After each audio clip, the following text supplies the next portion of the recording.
విష్ణు మంచు గారు మీ మీద చాలా రెస్పెక్ట్ పెరిగింది సార్ ఈరోజు. ట్విట్టర్లో ఒక హ్యాష్ ట్యాగ్ బాగా ట్రెండ్ అవుతుంది భయ్య, గ్లోబల్ ఫ్రాడ్ రామ్ చరణ్. అది చూసి నాకు చాలా బాధేసింది. ఆ హ్యాష్ ట్యాగ్ ట్రెండింగ్ ఇన్ ఇండియాలో ఉంది భయ్య. ఎందుకు ట్రెండ్ అవుతుందంటే గేమ్ చేంజర్ సినిమాది ఒక పోస్టర్ రిలీజ్ చేశారు.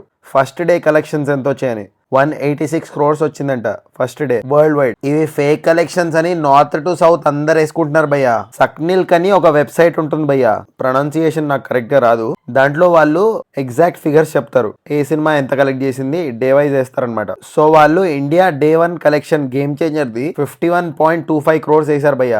నెట్ కలెక్షన్ అంట. ఆ నెట్ కలెక్షన్ అంటే ఏంటో నాకు తెలియదు, అది షేరా గ్రాసా, బట్ 51.25 crores అయితే వేసారు వాళ్ళు. మరి 186+ కలెక్షన్ వరల్డ్ వైడ్ ఎక్కడ నుంచి వచ్చింది? అన్లెస్ ఫారెన్ కంట్రీస్ నుంచి అప్రాక్సిమేట్లీ 126 crores వస్తే తప్ప A1 186 crores రాదు. మరి గేమ్ చేంజర్ ఫారెన్ కంట్రీస్ నుంచి అంత డబ్బులు కలెక్ట్ చేసిందా అని చాలా మంది ప్రశ్నిస్తున్నారు భయ్య. 186 crore.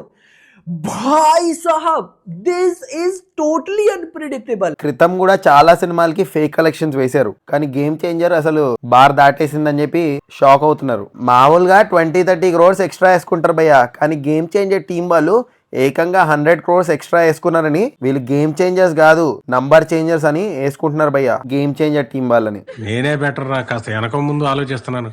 నువ్వేంట్రా ఏకం గేట్లు ఎత్తేస్తున్నావు? రామ్ చరణ్ గారిది ఒక పాత క్లిప్ ఉంది భయ్య, దాంట్లో ఆయన ఈ నంబర్స్ గురించి మాట్లాడుతుంటారు. ఇలా కలెక్షన్స్ వేసుకోవడం నాకు ఇష్టం లేదు, ఫ్యూచర్ లో నేను సినిమా చేసే ప్రొడ్యూసర్స్ కి చెప్తాను ఇలా కలెక్షన్స్ వేయకూడదు అని చెప్పి. నేను ప్రొడ్యూస్ చేసిన సినిమాలు కూడా కలెక్షన్స్ వేసుకోను అని చెప్పి చెప్పారు. I personally think I want to take a stand in future. I will request all my producers never again to put any numbers on my posters. సినిమాని సినిమాగా ఉంచి. సో ఇలా చెప్పిన రామ్ చరణే ఇలాంటి కలెక్షన్స్ వేసుకోవడం చాలా బాధాకరంగా ఉంది అని చెప్పి ఆయనను కూడా వేసుకుంటున్నారు. ఎనీవే, ఫేక్ కలెక్షన్సా రియల్ కలెక్షన్సా నాకైతే సంబంధం లేదు. ఇలాంటి ఒక డిస్కషన్ నడుస్తుంది ట్విట్టర్లో, ఇలాంటి హ్యాష్ ట్యాగ్ ఒక ట్రెండ్ అవుతుంది అని చెప్పడానికి ఈ వీడియో చేశాను. బట్ నాకైతే విష్ణు మంచు గారి మీద చాలా రెస్పెక్ట్ పెరిగింది భయ్య, ఎందుకంటే ఆయన ఎప్పుడు ఫేక్ కలెక్షన్స్ వేసుకోలేదు.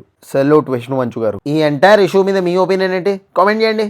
అండ్ నా గొంతు సెట్ అవ్వడానికి ఏమైనా టిప్స్ ఇవ్వండి. అండ్ జస్ట్ ఇన్ కేస్ ఇంకా సబ్స్క్రైబ్ చేసుకోకపోతే సబ్స్క్రైబ్ చేసుకోవచ్చు కదా. పుచ్చుక్ పుచ్చుక్.